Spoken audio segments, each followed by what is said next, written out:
Assalamualaikum warahmatullahi wabarakatuh. Selamat pagi anak-anak. Ya, berjumpa lagi dengan saya di mata pelajaran pendidikan jasmani.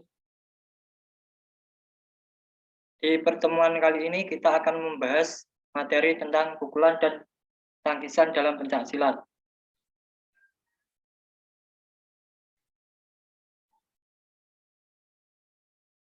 Oke, langsung saja ke materi. Yang pertama ada etimologi atau secara bahasa. Istilah silat dikenal secara luas di Asia Tenggara. Akan tapi khusus di Indonesia, istilah yang digunakan adalah pencaksilat. Istilah ini digunakan sejak 1948 untuk mempersatukan berbagai aliran seni bela diri tradisional yang berkembang di Indonesia. Nama pencak digunakan di Jawa, sedangkan silat digunakan di Sumatera, Semenanjung Malaya, dan Kalimantan. Dalam perkembangannya, kini istilah pencak lebih mengedepankan unsur seni dan penampilan keindahan gerakan. Sedangkan silat adalah inti ajaran bela diri dalam pertarungan. Jadi dalam pencak silat itu terdapat dua unsur. Yang pertama adalah unsur seni, yaitu penampilan keindahan gerakan. Dan yang kedua ada unsur silat, yaitu inti dari ajaran bela diri itu sendiri.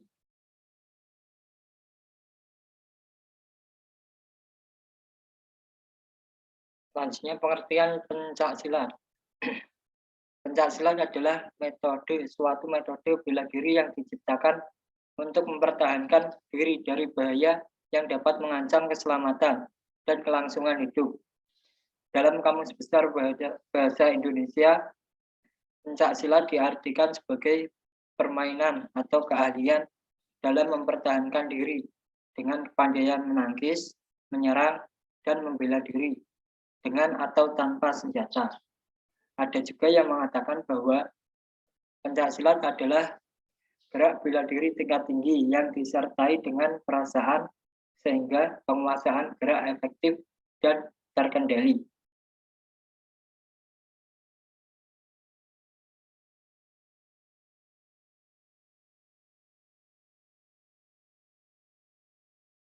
Untuk sejarah pencak silat,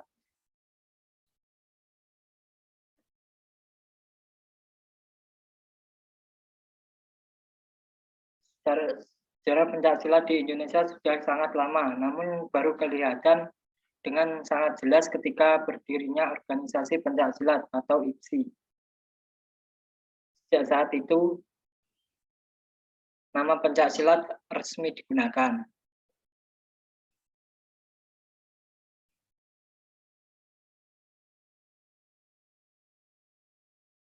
Upaya pengembangan pencak silat yang dipelopori Indonesia dan anggota persilat lainnya sampai saat ini berhasil menambah ke anggota persilat. Penambahan anggota ini memberikan dampak pada usaha IPSI dan anggota persilat, yaitu ada Singapura, Malaysia, Brunei, Darussalam, dan juga Indonesia. Untuk persilat itu sendiri dibentuk atau didirikan pada tanggal 11 Maret 1980.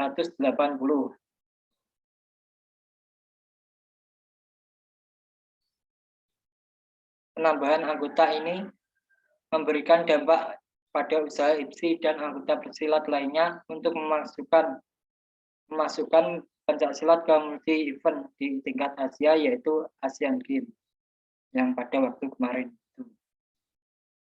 Dengan membentuk organisasi pencak silat Asia Pasifik pada bulan Oktober 1999, organisasi pencak silat di Indonesia yang disebut dengan Ikatan Pencak Silat Indonesia atau IPSI didirikan pada tanggal 18 Mei 1948 di Surakarta yang diprakarsai oleh Mr. Wongso Negoro yang pada saat itu menjabat sebagai Ketua Kebudayaan.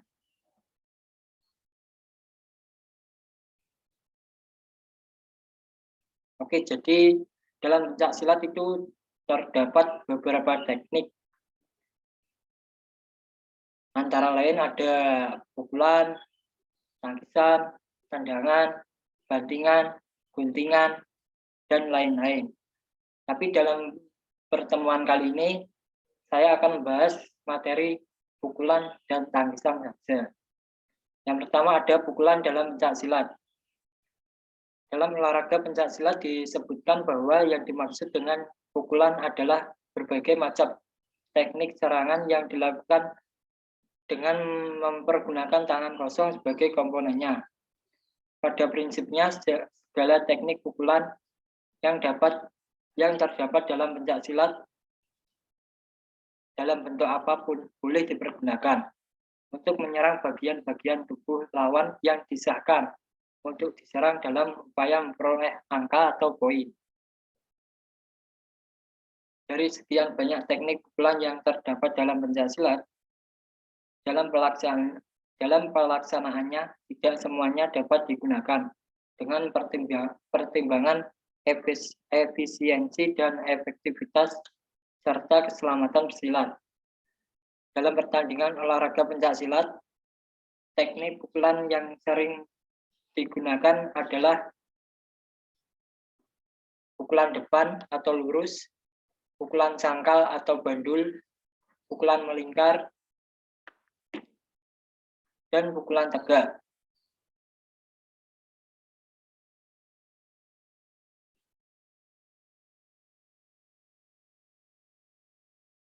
Macam-macam pukulan dalam pencak silat. Yang pertama ada pukulan lurus atau depan. Pukulan yang dilakukan dengan menggunakan salah satu tangan yang mengepal dengan lintasan lurus ke depan. Sasaran pukulan lurus atau depan yaitu pada dagu lawan.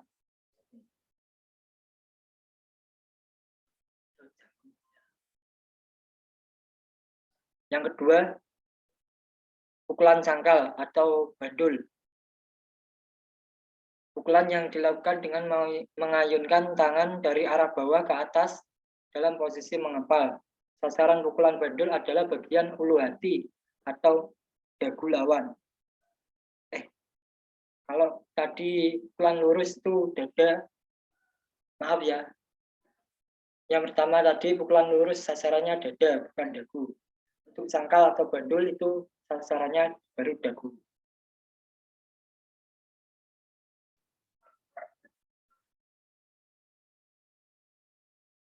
Yang ketiga, pukulan melingkar. Pukulan yang dilakukan dengan mengayunkan salah satu tangan dengan posisi mengepal dengan arah melingkar. Sasaran pukulan melingkar yaitu pada bagian pinggang sisi samping kanan atau kiri badan lawan. Untuk lebih jelas bisa dilihat pada gambar tersebut. Yang keempat adalah pukulan tegak. Pukulan tegak, pukulan yang dilakukan dengan mengayunkan salah satu tangan dengan perkenahan pada punggung tangan yang mengepal. Sasaran pukulan tegak adalah pada bagian bahu. Untuk perkenaan yaitu pada dengan menggunakan punggung tangan. Untuk lebih jelas bisa dilihat pada gambar.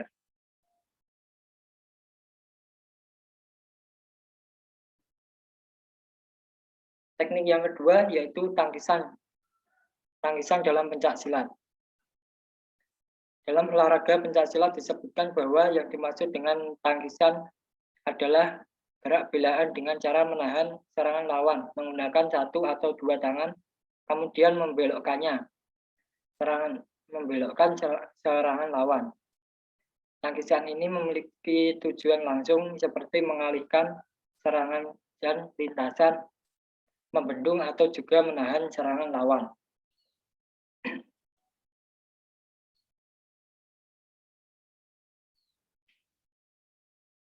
Selanjutnya macam-macam tangkisan dalam pencak silat. Yang pertama ada tangkisan dalam.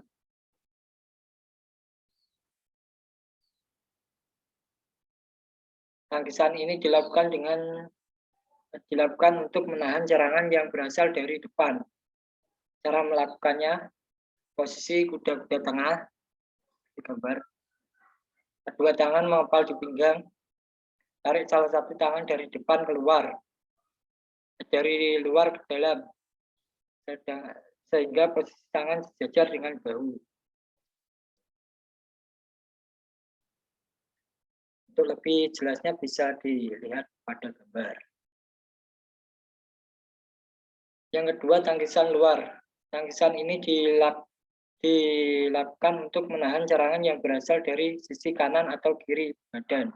Cara melakukannya yaitu dengan posisi kuda-kuda tengah, dua tangan mengepal di pinggang, tarik salah satu tangan dari dalam keluar, sehingga posisi tangan sejajar dengan bahu. Dari dalam keluar.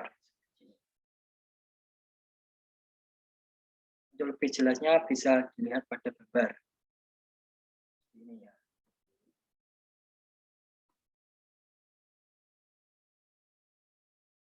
Yang ketiga ada tangkisan atas. Tangkisan ini dilakukan untuk menangkis serangan lawan yang berasal dari atas dengan menggerakkan lengan dari bawah ke atas. Cara melakukannya, posisi kuda-kuda tengah, kedua tangan mengepal di pinggang, langkahkan salah satu kaki ke belakang. Tarik salah satu tangan dari bawah ke atas sehingga melindungi kepala dari serangan lawan. Tangkisan atas ini bertujuan untuk melindungi kepala dari serangan lawan. Untuk lebih jelasnya bisa dilihat pada gambar tersebut. Yang keempat, ada tangkisan bawah. Tangkisan ini dilakukan untuk menangkis serangan lawan yang berasal dari samping yang mengarah pada bagian bawah tubuh. Cara melakukannya, posisi kuda-kuda tengah, kedua tangan mengepal di pinggang, pindahkan posisi kaki menjadi kuda-kuda samping. Tarik salah satu tangan dari arah samping di mana serangan akan datang. Untuk lebih jelas bisa dilihat pada gambar posisi tangan serta posisi kuda-kuda sampingnya seperti itu.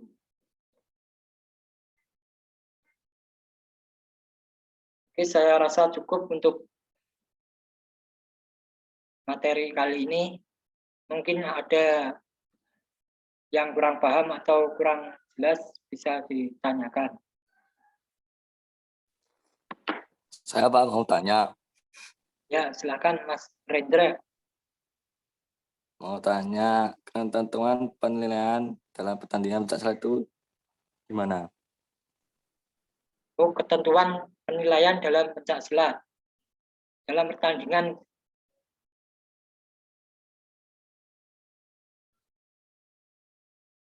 ya.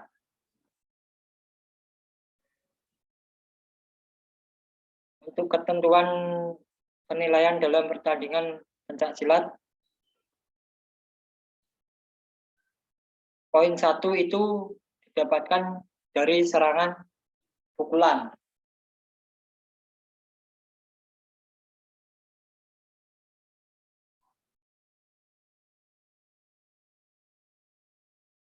Untuk poin 2 atau nilai 2 itu didapatkan dari serangan tendangan yang mengenai pada sasaran. Untuk sasarannya itu dipaskan di body protector atau pelindung itu. Untuk nilai 3, serangan jatuhan atau bantingan itu mendapatkan poin 3.